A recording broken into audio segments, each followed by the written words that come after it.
त्रिगुणात्मक है संसार, और इसी त्रिगुणात्मक संसार के लिए त्रिदेव हैं ब्रह्मा विष्णु महेश।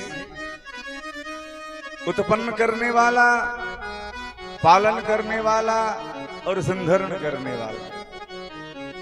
इस तरह से भैया अब भगवान के नाभि कमल से ब्रह्मा जी की उत्पत्ति हुई, और जब ब्रह्मा जी की उत्पत्ति हुई तो पूरा तो जलमग्न ही है। ब्रह्मा जी चारों तरफ देख रहे हैं, को हम, मैं कौन हूं, मैं कौन हूं। चारों तरफ निगाह करते हैं तो उनके चार शीश हो जाते हैं, और जब चार शीश हो जाते हैं, चार मुख, तब मन में विचार आता है कि मैं कौन हूं। और महाराज अब मैं कौन हूं यह विचार करने लगते हैं, तब मानो जैसे आप नदी के किनारे कभी खड़े हो या तालाब के किनारे, बड़ा तालाब हो, कभी खड़े हो और पानी का जब लहरा चलता हो, हिलोरे मार रहे हो जल, तो जहां किनारा होता है वहां जल जब आकर के टकराता है तो आवाज होती है। ऐसे ही जब समुद्र में हिलोरा मारता है तो आवाज होती है। और ब्रह्मा जी तपस्या में मग्न हैं, लेकिन तब तक उनके कानों में मानो शब्द घुल गया, उनके कान में पहुंचा। कैसे?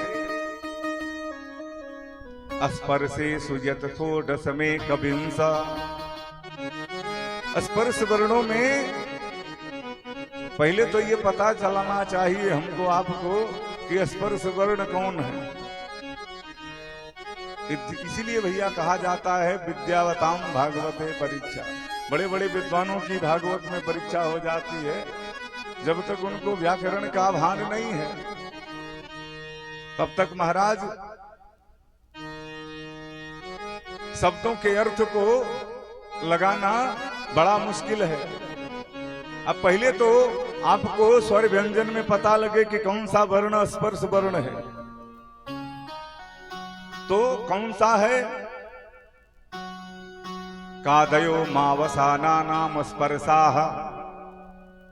का से लेकर के म तक स्पर्श वर्ण, तो निकला क्या?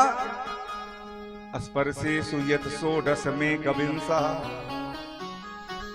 स्पर्श वर्णों में 16वां और 21वां अक्षर कौन सा है?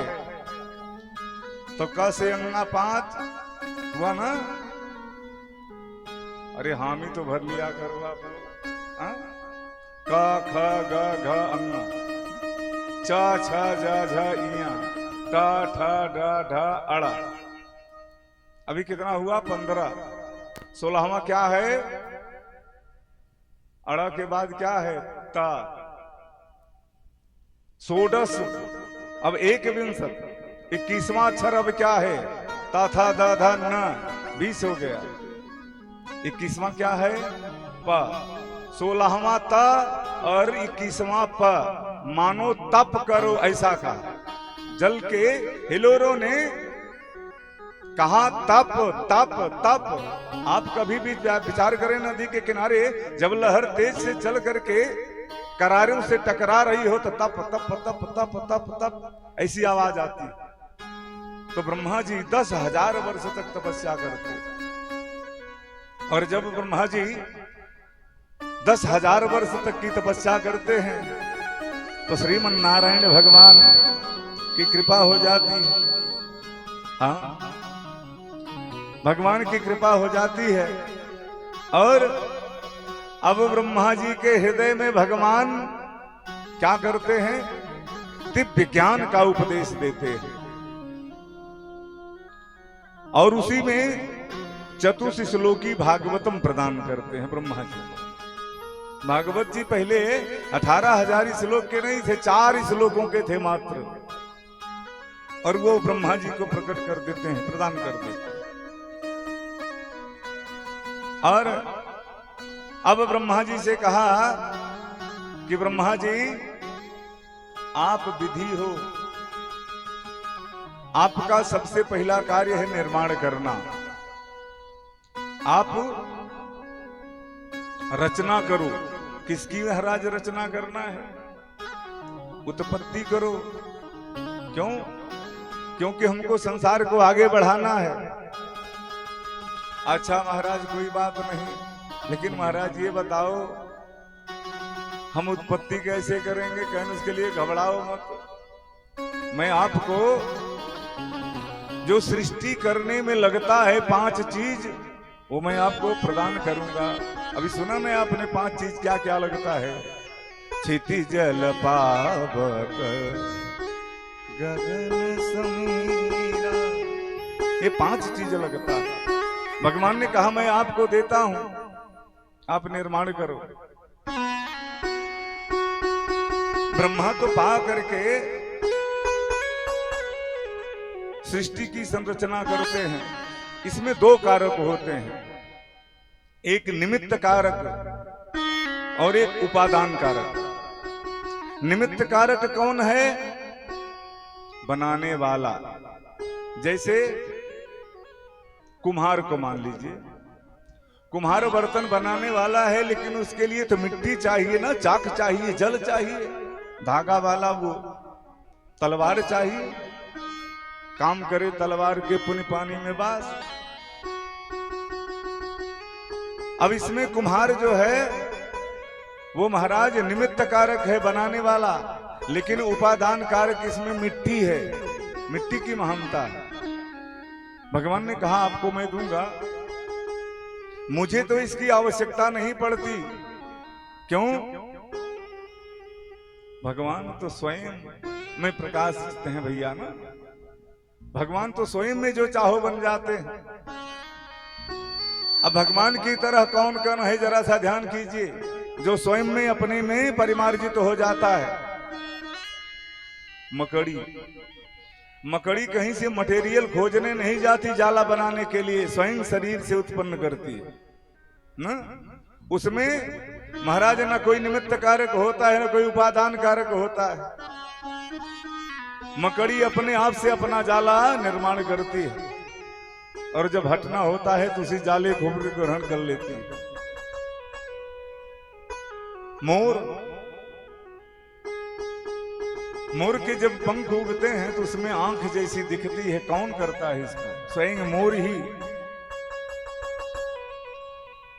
अपने में तैयार हो जाता है।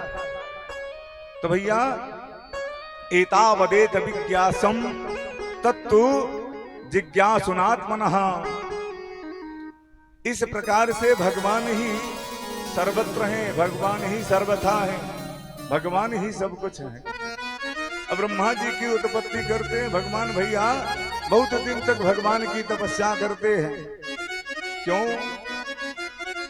बहुत लोग कहते हैं पंडित जी पाए लागी, तो पंडित जी पाए लागी तो कहेंगे क्या? कल्याण हो, चिरंजीवी भव, यशस्वी भव, दीर्घजीवी भव।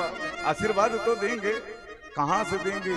अगर वो गायत्री गणेश नहीं करेंगे, गुरु नाम की मंत्र नहीं जपेंगे, तो कहां से देंगे?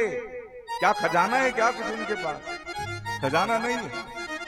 उनके पास सबसे बड़ा अस्त्र क्या है? साधना। साधन दाम मोक्ष कर द्वारा, साधन करना पड़ता है। कुछ किसी को प्रदान करने के लिए, देने के लिए कुछ करना पड़ता है। तो महाराज अब ब्रह्मा जी ने क्या किया? तपस्या करने के बाद चारों मुंह से मंत्र के माध्यम से एक एक पुत्र का निर्माण करते हैं। 4 पुत्र तुरंत ही संकल्प लिया और 4 पुत्र प्रकट हो गए। कौन कौन? सनक, सनातन, सनंदन, सनत कुमार। 4 पुत्र पैदा हो गए। बड़े प्रसन्न हुए ब्रह्मा जी, अपनी सृष्टि को देख करके बड़े प्रसन्न हुए। अरे पुत्र क्या हाल है? हाँ पिताजी ठीक है। अच्छा, बड़ा आनंद है। अब पुत्रों ने कहा ये बताइए हमें पैदा करने का, प्रकट करने का कारण क्या है? तो कहा भैया जैसे मैंने आपको उत्पन्न किया, सृष्टि किया है, वैसे ही आप भी सृष्टि रचना करो। सनत कुमारों ने कहा सृष्टि करूं? हाँ हाँ, मैंने आप 4 लोगों को प्रकट किया है, तो आप लोग भी सृष्टि करो। सनत कुमारों ने कहा पिताजी आपको किसने प्रकट किया? अरे आपने हमको प्रकट किया तो हम जान गए, आपको कौन प्रकट किया? कहा भैया हम तो इस कमल नाल से प्रकट हुए हैं। ये कमल नाल कहां से आई? ये तो भगवान के नाभि कमल से आई। तो भगवान को किसने प्रकट किया? कहा भैया वो अजन्मा, उनको कोई प्रकट नहीं करता। भगवान तो अजन्मा है। कहा तो एक काम करो, आप बाप पूत मिल करके सृष्टि की रचना करो, हमको इस लफड़े में नहीं पड़ता। आप लोग सृष्टि की रचना करिए। जब उन्होंने आपको पैदा किया, आपने हम लोगों को पैदा किया, तो आप ही लोग पैदा करो, क्या जरूरत है हम लोगों की करने? और हम लोग तो श्री नारायण को ही जपेंगे सर्वत्र। इतना सुनते ही ब्रह्मा को क्रोध लग गया। अब जब क्रोध लग गया महाराज, तो भौहें तन जाती हैं।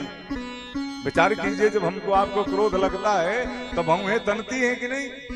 और जब भौहें तन गई तो यही भृगुट का भंजन करते हुए एक बूंद निकला और धीरे धीरे महाराज द्रव के रूप में नीचे आता हुआ एक बूंद अब तो एक आकृति में बदल जाता है, और आकृति में बदलते हुए रोने लगता है। रुद्र कहा, रुद्र रुद्र, रुद्र की उत्पत्ति हो गई।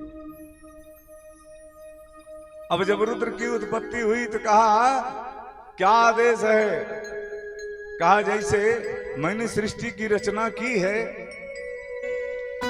वैसे ही तुम भी सृष्टि करो। भगवान रुद्र ने कहा कोई बात नहीं। एक कमल के पत्ते पर वो सृष्टि करना शुरू कर दिए। क्या क्या सृष्टि करते हैं? कीड़ा, बिच्छी, बिस्तुइया, गोजर, डाकिनी, साकिनी, पिशाचनी, इन सब का निर्माण करना शुरू कर देते हैं। और ब्रह्मा जी कुछ दिन के बाद जब उधर देखते हैं उस कमल के पंखुड़ी पर, तब कहते हैं भैया बंद करो बंद करो, अब सृष्टि बंद करो। रुद्र ने कहा क्या बात है?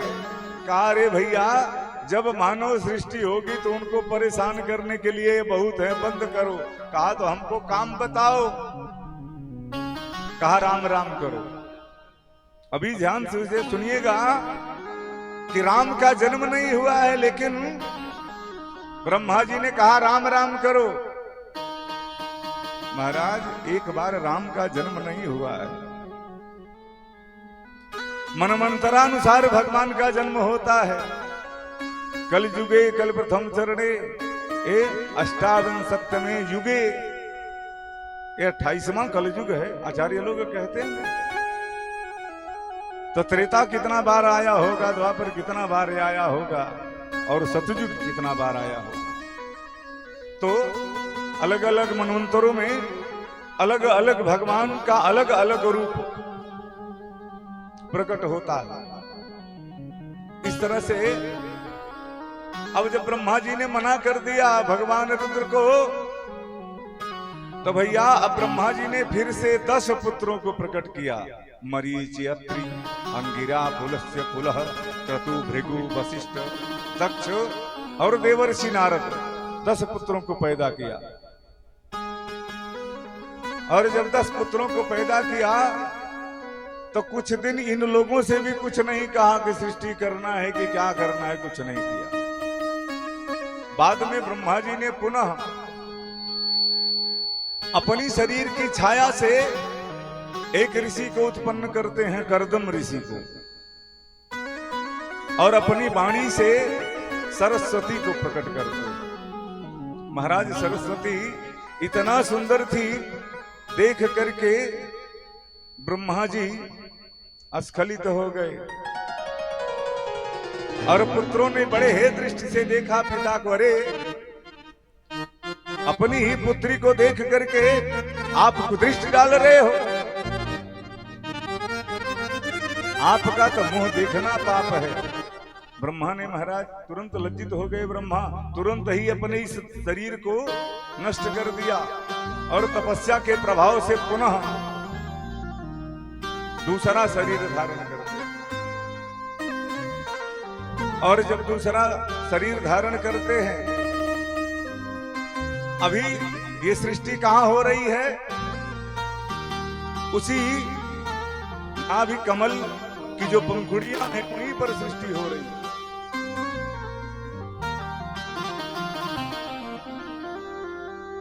भैया हमारी सृष्टि गड़बड़ हो जाएगी। अगर आप सृष्टि में बाधक बनोगे तो सृष्टि गड़बड़ हो जाएगी। अब वहां की सृष्टि जो हुई वो तो हुई, लेकिन फिर जब नया शरीर धारण किया ब्रह्मा जी ने, तब फिर महाराज वामांग से एक कन्या प्रकट किया और दक्षिणांग से एक पुरुष को पैदा किया। इसके पहले जितनी सृष्टि हुई है मनु शतरूपा को लेकर के, सब मानसिक और सांकल्पिक सृष्टि हुई है। मनु और शतरूपा को प्रकट किया। अब यहां से मानसिक और सांकल्पिक सृष्टि विराम।